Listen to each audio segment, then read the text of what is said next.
We don't often know why God does what he does. Sometimes horrible people prosper. Sometimes good people suffer terribly. We live in a fallen world where things don't always make sense. But sometimes we know exactly why God does what he does. At least we know why God does what he does according to a specific religious tradition. Take the recent death of the Islamic Caliph Abu Bakr al-Baghdadi. Al-Baghdadi was the leader of ISIS, a group dedicated to imposing pure, unadulterated Islamic law on the entire world, just as Allah and Muhammad commanded. According to Islam, unbelievers don't want to submit to Sharia, so they fight against the true followers of Allah.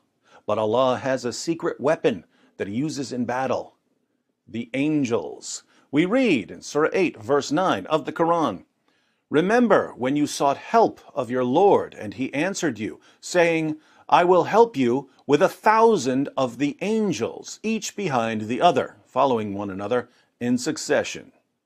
The Muslims were outnumbered at the Battle of Badr.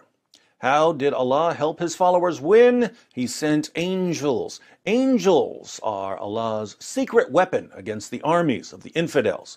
So, when U.S. military commanders send Delta Force commandos to kill or capture Caliph Abu Bakr al-Baghdadi, how is Allah going to respond? He's going to respond by sending in his angels to protect his caliph and crush Delta Force. Unfortunately for Allah, Delta Force reconnaissance doesn't simply include a survey of the local terrain, it also includes a survey of relevant history. Imagine how overjoyed Delta Force strategists were when they examined Islam's most trusted sources and found Allah's greatest weakness. Sahih Muslim 55:11. It was narrated that Aisyah said, Jibril, that's the Islamic edition of the angel Gabriel, promised to come to the messenger of Allah at a certain hour, and that time came, but he did not arrive. He, the messenger, had a stick in his hand, which he threw down, and said, Allah does not break his promise, and neither do his messengers. Then he turned and saw a puppy beneath a bed. He said, O Aisha, when did this dog get in here? She said, By Allah, I do not know. He ordered that it be taken out, and Jibril came. The messenger of Allah said, You made an appointment with me, and I waited for you, but you did not come. He said, I was prevented by the dog that was in your house. We do not enter a house in which there is a dog or an image. So the angel Gabriel promised to meet with Muhammad, and Allah's messengers do not break promises. What was Gabriel's excuse for breaking his promise?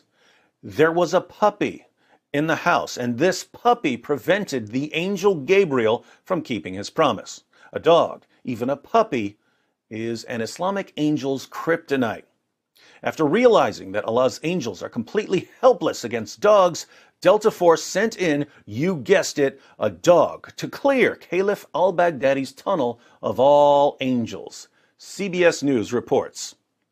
President Donald Trump has revealed the name of the heroic U.S. military dog that chased ISIS leader Abu Bakr al-Baghdadi before he killed himself in a tunnel during last weekend's raid. In a tweet early Thursday morning, the president said the dog's name, get an editor CBS, is Conan, and that he will visit the White House next week.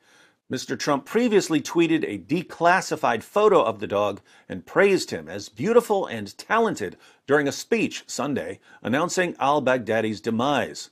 The dog, a Belgian Malinois, was sent into a tunnel to subdue al-Baghdadi during the raid on a compound in Syria. Al-Baghdadi detonated a suicide vest, killing himself and 3 children. A senior White House official told CBS News Monday that the administration was working on arrangements for the dog to visit the White House, but it might be difficult because the dog was back at work in the field. General Mark Milley, chairman of the Joint Chiefs of Staff, said the name of the dog remained classified earlier in the week. Belgian Malinois are known for their work ethic and intelligence and are widely used by the military and law enforcement. A Malinois named Cairo famously accompanied U.S. commandos on the 2011 raid that killed Osama bin Laden. So, Caliph Abu Bakr al-Baghdadi, like Osama bin Laden, trusted Allah to protect him from the U.S. military so that he could continue establishing an Islamic caliphate through terror and rape, just like Prophet Muhammad. But Caliph al-Baghdadi has a PhD in Islamic studies, so he knew not only about Allah's secret weapon, the angels, but also about Allah's secret weakness, dogs. When he saw a dog charge into his tunnel, he knew that he was completely defenseless. So he blew himself up, along with 3 children, probably to keep those children from telling U.S. soldiers what he was doing to them. Caliph Abu Bakr al-Baghdadi, PhD, defeated by a dog. Osama bin Laden, Sheikh al-Mujahid, defeated by a dog. Sun Tzu famously said, if you know your enemy and you know yourself, you needn't fear the result of 100 battles. I'm not sure how well we know ourselves right now, but we definitely know our enemy. Checkmate, Allah.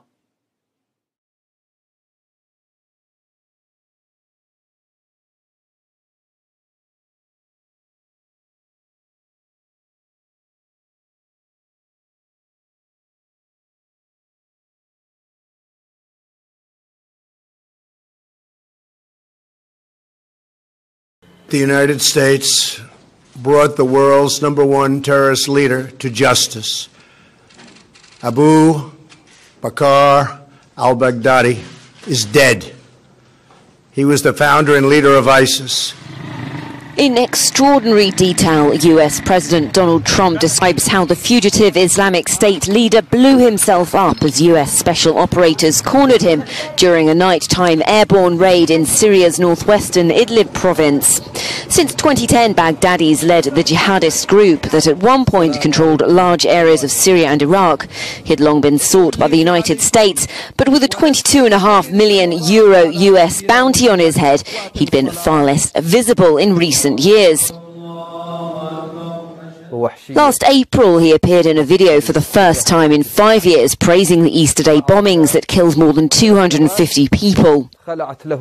Giving graphic details of his final moments, Donald Trump describes how US troops bore down on al-Baghdadi. He died after running into a dead-end tunnel, whimpering and crying and screaming all the way. And he had dragged 3 of his young children with him. They were led to certain death. He reached the end of the tunnel as our dogs chased him down. He ignited his vest, killing himself and the 3 children. His body was mutilated by the blast. The tunnel had caved in on it in addition. But test results gave certain, immediate, and totally positive identification. It was him. Baghdadi's death is a major victory for Donald Trump, who's facing an impeachment inquiry launched by Democrats and widespread criticism for his decision to pull US troops out of northern Syria. Regional allies welcomed the operation, with Turkey saying it marked a turning point in our joint fight against terrorism, but Russia was skeptical, saying it had no reliable information on the killing. Israeli Prime Minister Benjamin Netanyahu praised an impressive achievement, but the French President Emmanuel Macron warned that al-Baghdadi's death is not the end of ISIS. Katie Dartford for Euronews.